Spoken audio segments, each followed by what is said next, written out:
And all of that being said, so angel dust, genocide, black exploitation, cultural appropriation with voodoo, those are the most glaring negative things that I noticed about Hazbin Hotel.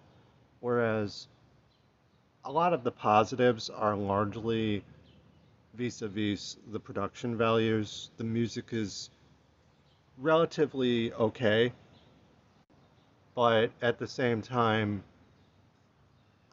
it gets better as the show progresses. I think there isn't really too many tracks that leap out at me, except for maybe Poison by Angel, which is a good song insofar as I can relate to feeling that way, being in an abusive relationship myself, and feeling like cruising is essentially a means of control. You have more control when you're relatively out of control versus under the protection of someone that you love and trust who's taking advantage of you. So that's kind of, it speaks to the value of the show in that I can relate to the experience of these characters and specifically Angel Dust, despite the fact that their characters are problematic. I can still feel like they described my lived experience.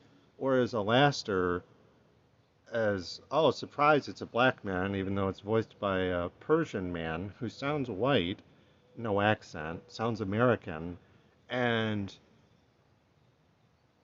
is coded in all of these really deeply problematic racial ways. Those, again, were the two main negative things I noticed, and I could find myself enjoying the show despite all of that if I try really hard and don't put on my academic thinking cap, or rather, I don't engage with it because I can't take it off. I enjoyed some of the songs were just they weren't the most memorable, but they sounded okay. And I could enjoy the show despite its pernicious aspects, but my thoughts and feelings about Vivzie Pop haven't really changed. She still sucks, and her treatment of trans people, people of color, black people in particular, is pretty awful, and in ways that are meriting of critique.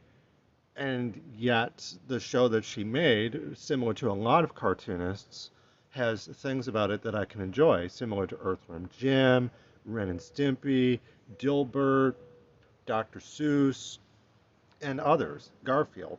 You know, the so it's the usual sort of cartoonist paradox where the cartoon is often enjoyable despite the cartoonist herself having a lot of problems.